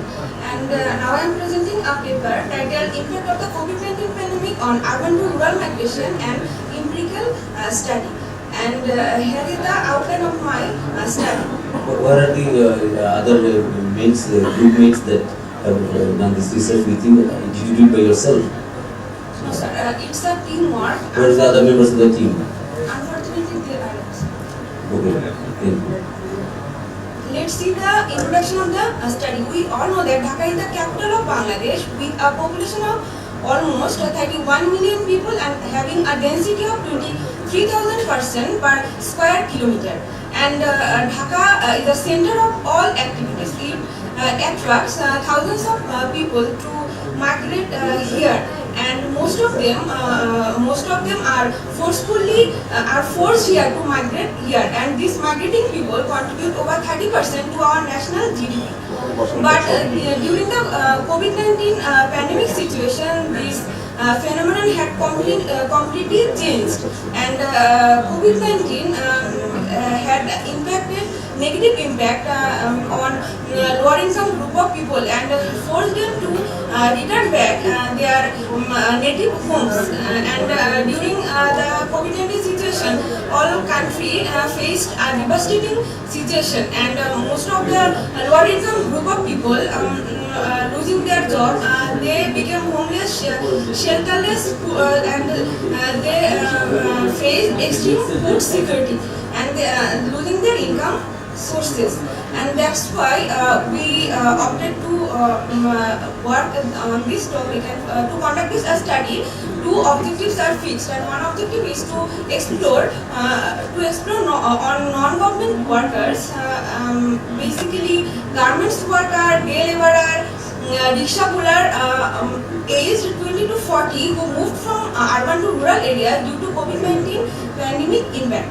And the second objective is the study identifies some possible factors which are responsible for the migration process. And to validate our study result, we reviewed some papers, and one study conducted in low middle income group of countries like South Africa, and the study result shows that during the COVID-19 pandemic period, the inhabitants of that country face many difficulties like health crisis, and their socio-economic vulnerabilities led them to lose their income sources. তুমি বাংলায় আমাকে বলো, what's the purpose of this, অবজেক্টিভটা কি, study যে করছো কি জানতে চাও বাংলায় বলো তো। বাংলায় জানতে চাইছি যে আমাদের মেইন টার্গেট গ্রুপ ছিল যে lower income group of people যাদের এজ হচ্ছে যে মেইনলি 20 থেকে 40 ইয়ার্স এর মধ্যে। জানতে চাচ্ছ স্টাডির পারপাস জানতে চাচ্ছি যে মানে কোভিড-19 এর ফলে কি কি রেসপন্স মানে ফ্যাক্টরস গুলো আছে যেগুলো হচ্ছে যে কাজ করছে যে তারা তাদের যে নেগেটিভ হোমস আছে সেখানে তারা ব্যাক করছে ঢাকা সিটিতে। এটা কেন ইম্পর্টেন্ট, এটা জানানোর জন্য কেন ইম্পর্টেন্ট? কেন ইম্পর্টেন্ট তাহলে হচ্ছে যে আমরা পসিবল ফ্যাক্টরগুলো আইডেন্টিফাই করতে পারবো ওই অনুযায়ী হচ্ছে যে আমরা ইনিশিয়েটিভ নিলে হচ্ছে যে ইনিশিয়েটিভ কি আমি বলি পারপাসটা যেটা shits to know right purpose হচ্ছে যদি আমরা জানি যে কোভিড-19 সময় হঠাৎ করে শহরের লোকগুলো গ্রামে চলে গেল তাহলে আমাদের দেখতে হবে যে শহরে যদি আমরা যে আরবানাইজেশন কমাতে চাই আমরা যেহেতু চাই রিভার্স মাইগ্রেশন হোক একটা রিভার্স মাইগ্রেশন যেহেতু হয়েছে ওটাকে স্টাডি করা দরকার বোঝার জন্য যে কেন রিভার্স মাইগ্রেশনটা হলো যেন আমরা রিভার্স মাইগ্রেশনের জন্য এই লেসন নিয়ে এটা করতে পারি কিনা আমরা তো আরবানাইজেশন কমাতে চাই তাই তো নাকি স্যার আমরা তারপর হচ্ছে যে পরে ওই গ্রাম আমার রুরাল এরিয়াতে হচ্ছে বিভিন্ন ধরনের ইনসেন্টিভ দিব যাতে তারা মার্কেট করে অলরেডি চলে গেছে তারা যাতে ব্যাক না করে আরবান এরিয়াতে থ্যাংক ইউ ফোকলা দরকার you are doing good and this is the methodological framework of my study. Firstly, we prepared a well-organized questionnaire for our primary data collection. Then we survey our data and processing the data, and we basically use different statistical tools using different statistical software like Stata and SPSS. And our study area location was the whole Dhaka city. And for the primary data collection, we took 343 survey responses for this study, and the responses are selected through random sampling method. Private data যে collect করতে ছবি আছে ছবি না থাকলে how do I know যে private data collection করছে যে ডাউনলোড ইন্টারনেট থেকে ডাউনলোড করে না আরেকজন পেপার থেকে প্লেজারাইজ করে নাই how do prove it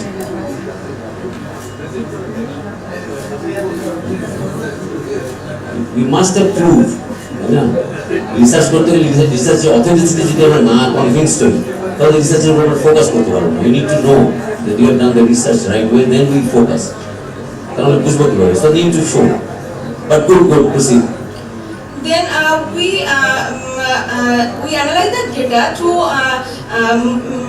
multiple linear regression model to show the different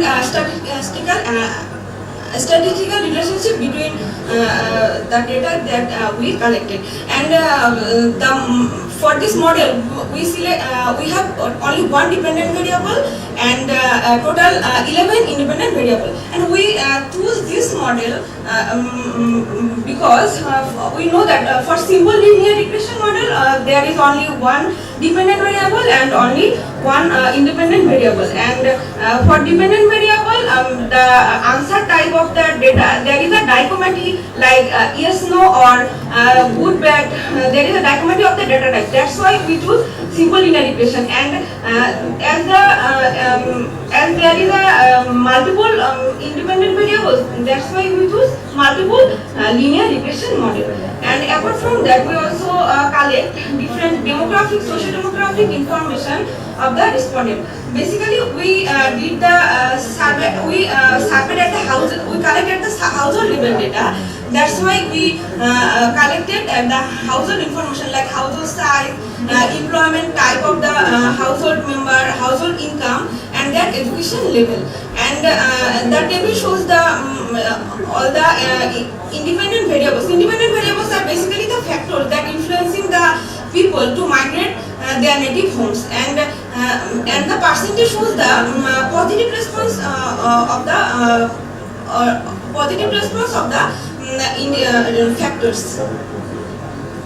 And this is the goodness of fit model, and in this model this model is relied on 95% confidence interval and 5% margin of error, and in this model we determine R square, adjusted R square, and standard error estimate, and R statistics represent the accuracy with which dependent variables is predicted.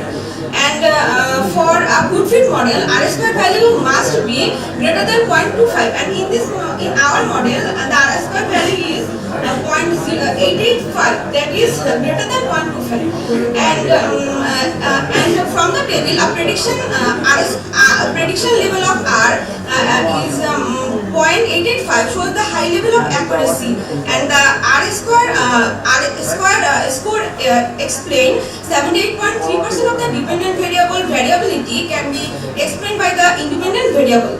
And in this model, we also calculate F ratio or McFadden ratio, and this regression model is a good fit of the data. And we also calculate Darwin-Watson statistics, and it is a test statistics that is used to determine the multicollinearity of different variables. And this is the result of our multiple linear regression model. And from the model, it shows that independent variable 5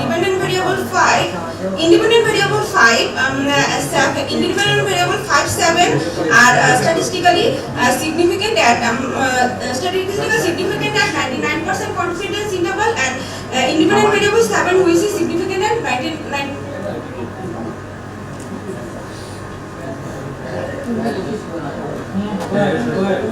Independent variable 7 which is significant at 95% confidence interval, and others variable like variable 3, variable 4, variable 10 and variable 9 are statistically insignificant. And here is the conclusion. Mainly our target group was the 10 to 15 years old urban non-government workers, basically garment worker, day laborer and rickshaw puller. And the study finding shows that almost 87% people who losing their sources of income, after losing their source of income, they completely rely on their savings. Most of them sell their valuable asset, and many of the parents could not able to bear their children's educational expenses, and they cannot cope up with rising grocery prices and unaffordable housing rents. That's why they want to return back their ancestral homes. And we would like to add a policy. If the concerned authority or the policy makers took necessary steps to support the vulnerable migrants, then they never come to back the urban city. Thank you.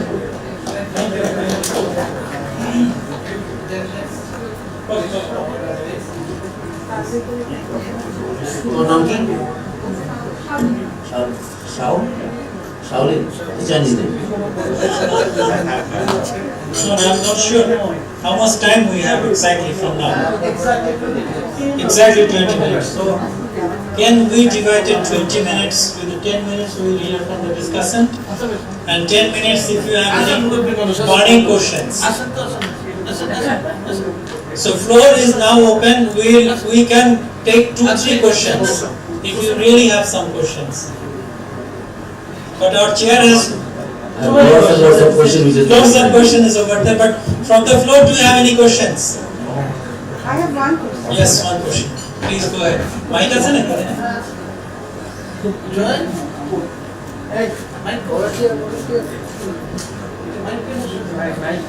अच्छा आप नहीं बोल रहा, मैं सुनते हुए बोल रहा है।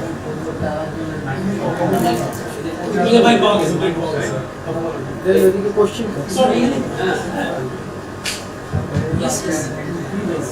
Thank you. I have a question for the last presenter, Ms. Shaolin. You conducted the research on the return migrants, right? From urban to rural. Okay, you are migrating from urban to rural, but you started in urban area. Then how did you find them? We responded who actually wanted to migrate, and most of the relatives of that responded who already migrated here, and we collected the contact number from that respondent. We collect information over the phone. Over the phone. That was not clear in the presentation. Exactly, that was not clear. Thank you very much. Is there any more question? Yes, please go ahead. Again, I have to mic to the number. I have one supplement for analyzing the vulnerability of the coastal community due to, enhancing disaster resilience through spatial planning. What was found that you are telling about the resilience in Dhaka city? We don't know, but Presenters, can the presenters come forward so that we can see you all and we can discuss? আপনারা চলে আসুন, যারা যারা present করেছেন তারা একটু চলে আসুন। যারা এখনো পাড়ায় যায় না তারা সামনে আসুন। রানা ভাই কিন্তু খুব স্ট্রেট ফরওয়ার্ড। আসেন আসেন আসেন। This is not a request, this is just a process. Why don't you come in the front? If you don't shy, you feel if we can be in the front, why will you hide there?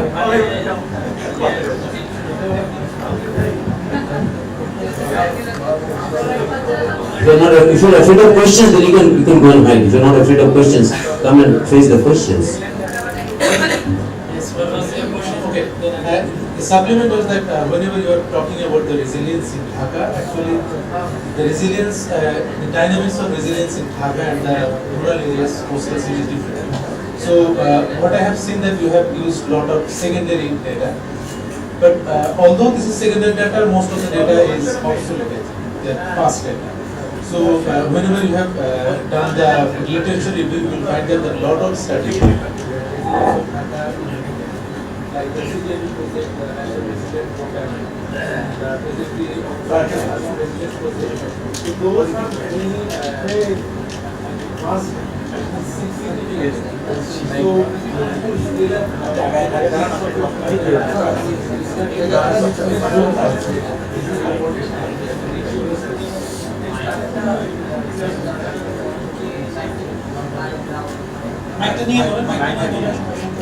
Actually, I have started this research way back in 2019. I completed in 2022. Yes, the latest updated data was absent in the research, and thank you for the suggestion. I must implement them. Thank you very much. Our question? yes, please go ahead. There is a hand.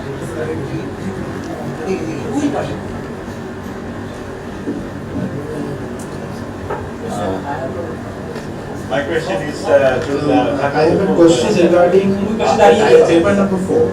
Yes. So the speaker, Khandakar Mastur Rahman, has said that he has studied papers like documents like SDG and the delta plan, but the research is about coastal zones basically. So if you want to study about coastal zones, then it is really, really important to incorporate the central framework for disaster risk reduction, which was absent in your paper, I guess. So it's just a suggestion. If you work in future with that, then it will be helpful for everyone. Excellent. Suggestion. Okay. I have a question and a suggestion. One is for the Dhaka, those who went to Dhaka.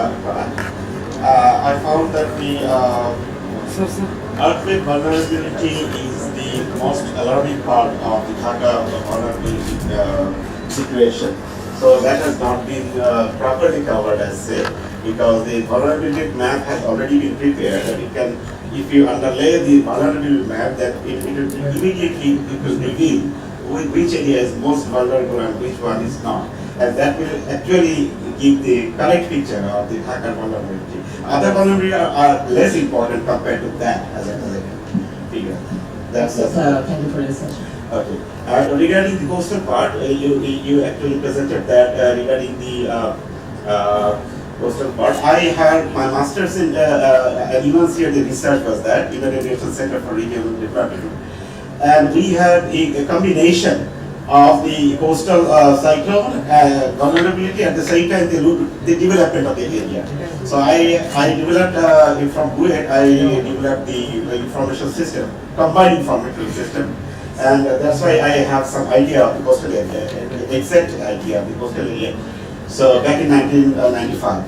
So from that viewpoint, I can just add to what he has said, and very commanding work of, I must say, still I can add a bit from my experience that the coastal area, and he correctly mentioned, most of the cyclone shelters, no matter how critically important area they are placed, they are not being used. And that is the reality from then, even from now, it is the truth.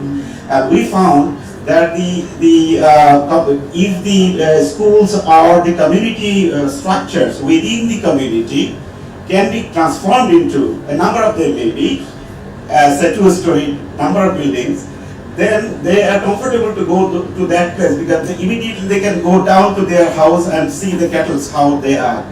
So generally they don't go there because the cattle are being stolen. In most of cases, even now. So whenever we consider the coastal cyclone shelters, we must consider them together, not independently.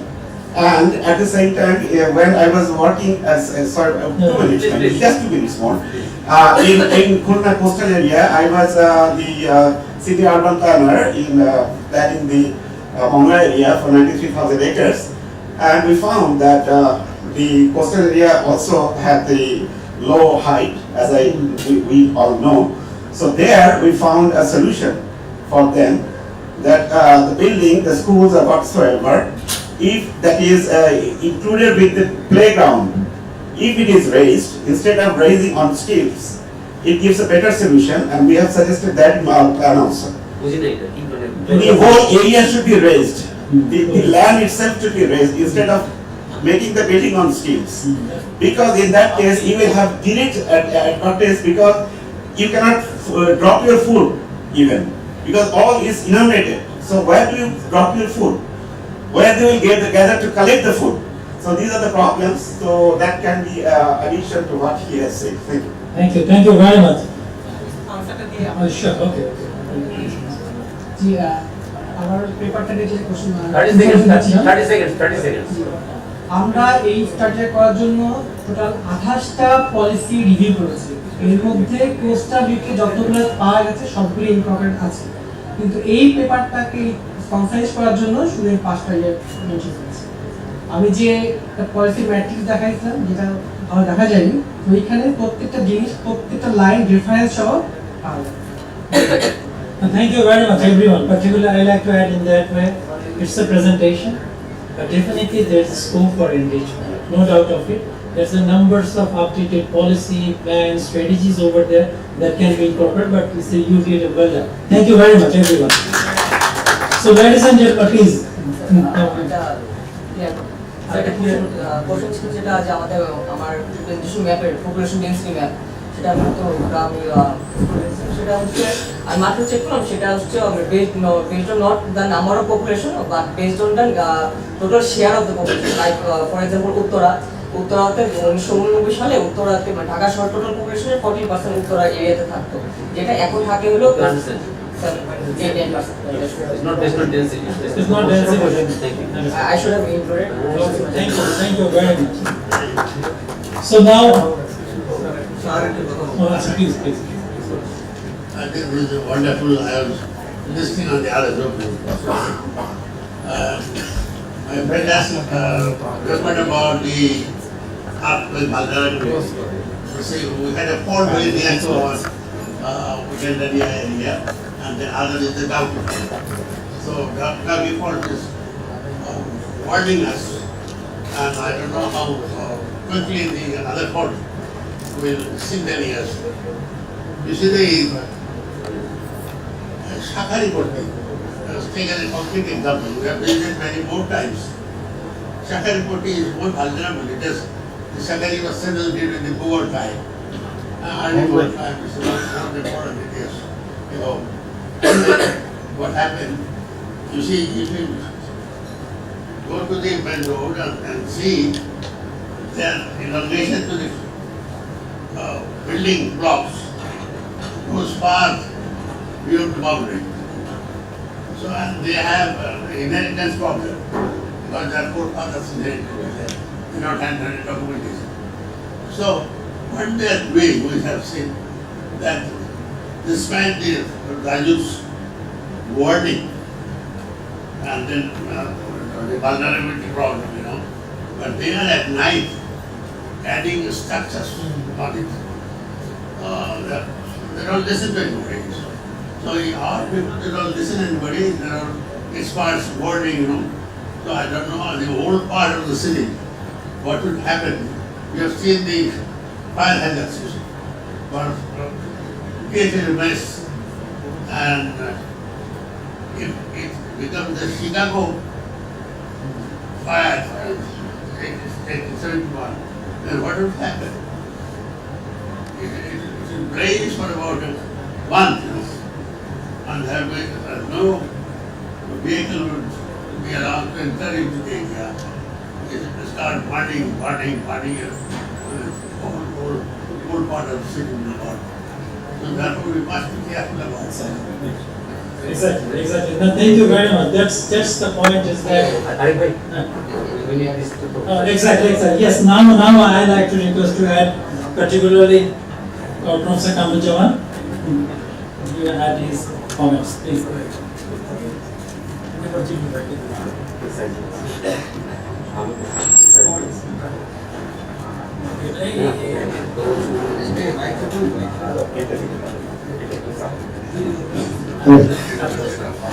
Thank you, Albert. So, as we are running out of time, I will be happy to complete my speech within 3 to 4 minutes, maybe. But before starting, I would like to thank all the actually very bold and strong presenters who presented very nicely with their recent research activity. Though there was a lot of questions from the floor, but nobody actually get upset and they defended very nicely. So congratulations to all the presenters. So we can give a big hand for that. So talking about the from the all 6 papers, so the first paper that was actually very interesting for me because I was brought up at the same place, that is Motijorna slum area, that was very close to my place in Chittagong. So from my, I would say, school level, I used to listen that there is landslide, people is dying, and still the same problem is there. And that means that we didn't consider the vulnerability, we didn't consider the community resilience and all these things in our urban planning, especially in Chittagong, by the Chittagong Development Authority and Chittagong City Corporation. This is very sad actually. That means whatever study, this type of study actually is not very new. When I was a student of Chittagong University, many of my friends did the similar type of study. Vulnerability, landslide and all these things. Now what is the use of those studies if the policymaker didn't consider all these things? We have a very strong policymakers beside us. So I think in the coming days, policymakers will listen to the researcher rather only the financial advisor. And the second thing is that another very important study, that was the coastal community vulnerability. And in that case, actually, I didn't get the message properly. All the 4 reasons I observed that only A and B was more vulnerable, considering the other 2 reasons. So recommendation could be very helpful for the area A and B. And considering the third paper, that is disaster resilience through spatial planning. Yes, that was very interesting, and more than the other things, I was impressed the last response from the presenters.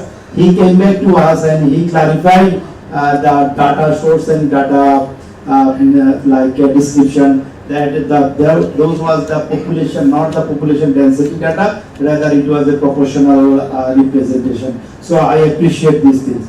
And the 4th paper, that was also very interesting in the coastal zone for 5 Upajala findings, and I think this will be very useful for the next planning for the resilience of that area.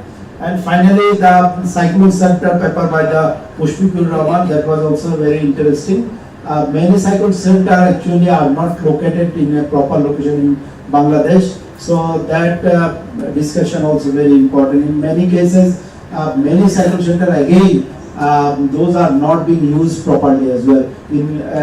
We are not managed to use those cyclone centers rest of the year, except when there is a cyclone and other things. And when there is a cyclone, those centers are not being actually prepared again. A lot of construction activity is required again, cleaning and all these things. And the final paper that was very interesting for me, that urban to rural migration. I think this is the issue actually. We may not get these replica in the coming another 200 years, that people will start going back to home again. That will not be occurred again. But this is the something that nature gives us a scope for study during the COVID-19. At that time, not only the migration but also pollution and all other things that has been reduced in the urban area. So that need to be considered in the upcoming time, urban planning and rural planning issue. So I would like to conclude my speech here. Thank you for your patient hearing. Thank you so much. Thank you. Today 6 presentations have been presented here. Most of them are maybe from undergraduate students. So I appreciate your efforts to presenting on such types of topics. You covered disaster planning, cyclone, everything you covered. So I think it is a good initiative for you. You are an undergraduate student, you are learning. But sometime you have shown some related to policy, suppose resilience, and there are some you will learn in future, I think. So you have questions from honorable parliament members and audience. So from first presentation was landslide affected communities in at Motijarna. So landslide affected Motijarna already Professor Kamudjaman said during long time the landslide is occurring. We cannot stop this here. So we need to think, and you also explained this, its cause and effect. Cause is landslide is slope instability. So I didn't see any photo of the slope, any slope.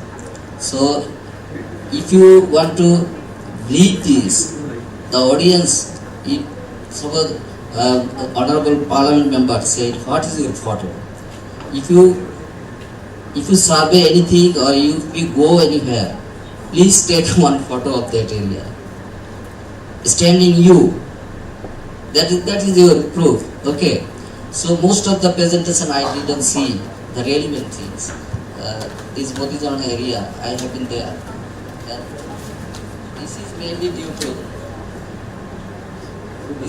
due to slope instability, and slope instability depends on your material condition. This is very vulnerable area, and each year landslide is occurring here. So we have to assess first the ground condition and geological features in respect to the hilly area. So if you do it, then you can go your planning. So in the planning process, you need to know about the morphology of the area first. Now we are telling risk sensitive land use planning. Risk sensitive means we will assess all disaster, all risks, then we will go to planning what types of infrastructure will be there. Okay. Then another one is vulnerability of coastal communities. I didn't see any contour map of this. Okay. Flooding, coastal flooding depends on the elevation of this area. How high from the sea level, that area. Then if it is lower, inundation will be high. If it is higher, inundation will be less. So these types of parameters you should include. Then another one is enhancing disaster resilience. It is a case study in Dhaka city. Most of the audience questions risks of earthquake vulnerability. So this is one area. He is now undergraduate student. He tried to explain how the resilience can be achieved, but it is big thing. It is a big thing because you have disaster risks, you have waterlogging, you have flooding, lots of disaster may occur in Dhaka city. So based on that, it is a big one. We are working, lots of people in this area. So your initiative is good. I think you will continue on this research. And another one is reflection of upper level tier studies and policy. This is maybe work from UDD. Yeah? They are implementing one urban planning in the coastal area, southern part, Kotuakal area. So I was involved in this project. It is a wonderful project because they are following all the basic methods how an urban development should be prepared. Okay. Suppose they start in the geological condition, morphological condition, landform. First of all, you need to do that. Then you will go for planning. And they started this project as an ideal project. I think it should be considered in future. And another one is evolution of service area and quality. Quality of cyclone shelter. A lot of question there.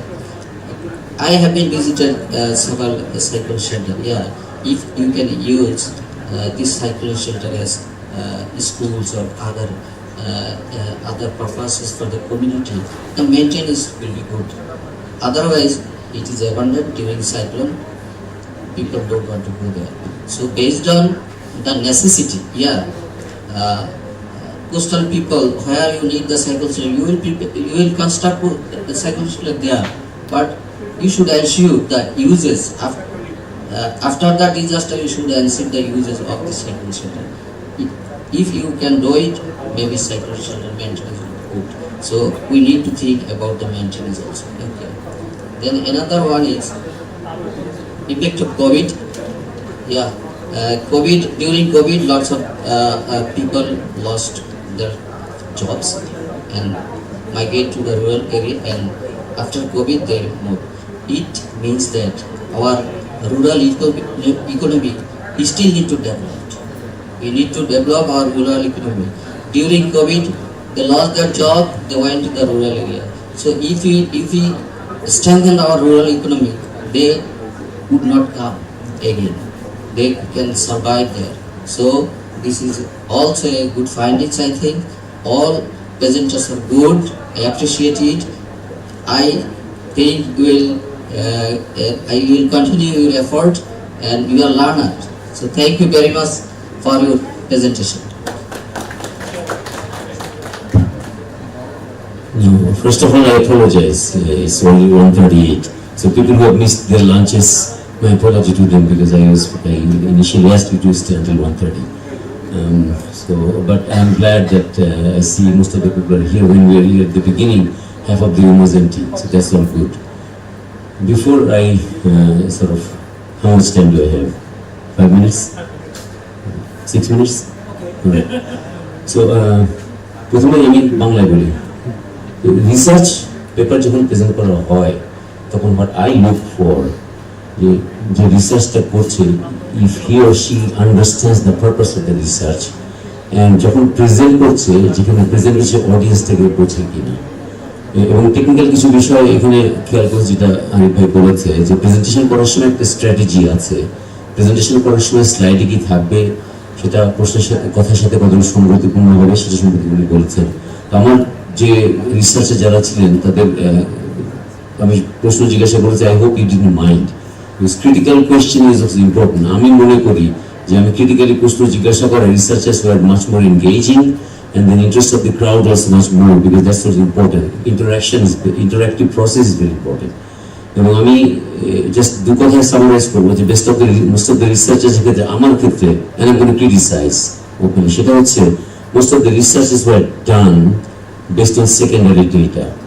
In the researches that I have done some researches, and I have done my education where research was necessary, field study was necessary. So আমি সবসময় দেখেছি there is always a leniency towards a library research. We call it secondary data. Primary data lage. Unless you go to the primary data, you can never validate the secondary data. The research will be incomplete. It obsolete hote pare, incorrect hote pare. এটা একটা বিষয় আছে। Secondly, you cannot trust the data. Just like the way I cannot trust the research unless I see the proof. That's another thing, that you really need to be able to convince the audience the research you have done is genuine. And good or bad, you have to have the photos, because that gives me the assurance. The খারাপভাবে দেখার কোনো কিছু নেই, because I need to know research তুমি ঠিক মতো করেছো কিনা, and for that it's the tool যে আমি জানবো যে হ্যাঁ that you have done it. সেজন্য ফটো লাগে।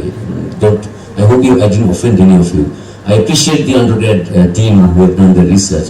Those are initial research position. I'm disheartened that you didn't update the data, but I'm glad that this is a good beginning. আমি undergrad অবস্থায় international course আমি পাই নাই. I wish I had, because this gives an exposure which is going to definitely help me for sure. All of the researchers, আমি মনে করি যে এই সুযোগটা আমাকে একটু big at the international conference. I thank BIP for organizing this event. Really, I think it's very, very big opportunity for a lot of the presenters here to present in and be questioned, to talk in front of the experts. You know, most of the audience and professors sitting here, so you're presenting in front of them. So this is a very important opportunity and a chance for a lifetime, really. I'm going to agree that. I'm the judge research conference presentation করাটা একটা বড় landmark. So সেই হিসাবে আমি মনে করি রিসার্চেরদের একটা ভালো এক্সপোজড হয়েছে। I'm glad that you had the courage to do it. Stage fright ছিল অনেকের. I'm sure that as you practice more, you're going to get out of it. So thank you very much, the organizers. একটা জিনিস যেটা সেটা হচ্ছে একটা climate sort of focused একটা purpose. এই গত 3 দিনে। So researchers মধ্যে অনেকেই I didn't really see to connect the research with the climate, because climate change is a big deal. It's happening right now. We are aware, so সেটা আমাদের focus. আমরা চাই যে আমাদের রিসার্চ করে যে ক্লাইমেটের যে ইনডিউসড যে ডিজাস্টারগুলো আসছে সেটার উপর আমাদের ফোকাস থাকা দরকার ছিল। সেটা কানেক্ট করতে পারলে ভালো হয়। তো সামারাইজ যে এইটার জন্য আমাদের ক্লাইমেটের এই অবস্থা আমরা আছি, তো ক্লাইমেট এই অবস্থায় যাবে, সেজন্য আমাদের রিসার্চটা এইভাবে ক্লাইমেট যে খারাপ হচ্ছে সেটা আমাদের মিটিগেট করতে, ট্যাকল করতে, প্রিপেয়ার হতে এইভাবে সাহায্য করবে। তাহলে জিনিসটা অনেক সুন্দর কানেক্টেড হতো, যে আমাদের পারপাস অফ দি হোল 3 দিনের যে কনফারেন্স প্রোটেক্ট ক্লাইমেট, সেটাই তো আমাদের বিষয়, যে সেখানে আমরা অ্যাওয়্যার আছি কিনা, আমরা কিভাবে বের করবো খুঁজে, হাউ ডু আই মিটিগেট, সব তো ঠেকাতে পারবো না, কি কি ক্ষতি আগে হয়েছিল এখন হচ্ছে, কোন কোন ক্ষতি বাড়বে, কিভাবে আমরা প্রস্তুত হবো সেটা ঠেকানোর জন্য, আমাদের কি করার আছে, what are the things that you need to know and what are the things that you need to do. এটা থাকলে রিসার্চ সবসময় কমপ্লিট হতে হবে। সেই জিনিসটা অনেকেই বোঝে না। When you're doing research, sometimes we get lost in the math and the data and things, but ওই জন্য আমরা দুইজনে জিজ্ঞাসা করেছি অবজেক্টিভটা বুঝতে হবে, need to know what is it that I want to know and why. এটা আমার ভেরি ইম্পর্টেন্ট। আমি প্রফেসর যারা আমার সাথে আছেন তাদেরকে ধন্যবাদ জানাই, because this is also an experience for them to see how they are preparing their students. Their students will eventually come, and so they need to know how they do and what they need to know, so it will help them to prepare them, I think. And me as a policy maker, I think it's a very good experience for me. অনেক কিছু কিন্তু আমি জানি না, although I'm pretending that I know everything, I actually don't. আমার একটা field আছে সেটা আমি জানি, so I ask a lot of questions because আমি অনেক কিছু জানি না, so I need to understand. So এই জন্য আমার কোয়েশ্চেনগুলো অনেক সময় মনে হতে পারে intrusive, but this is really a learning process for me too. That's what you want, that's what you brought me here, not to preside over. This chairman হিসেবে বসে তা তো না। You need to implement, একটা presenter বলেছিল যে পলিসির ক্ষেত্রে কি কি জিনিসের সমস্যা আছে, ওভারঅল পলিসি করার জন্য কোন কোন জিনিসগুলো জানা দরকার, কিভাবে ইভ্যালুয়েশন করা দরকার, কিভাবে বটম আপ ফিডব্যাক না হলে পলিসি মেকিং এ এরর হতে পারে। That's what you're trying to say. So you need to say it to me. That's why I'm here. I need to know. I need to understand that the policy making এর সময় I need to raise the issues. রিসার্চের জিনিস মাথায় থাকবে আমার, থাকা উচিত। So I'll be able to then help process. I think to summarize, a very good learning for me, and I hope that I'll retain a lot of it and I'll be able to use it for a purpose for which we are all here, to battle the climate which is killing us as we talk. Thank you very much.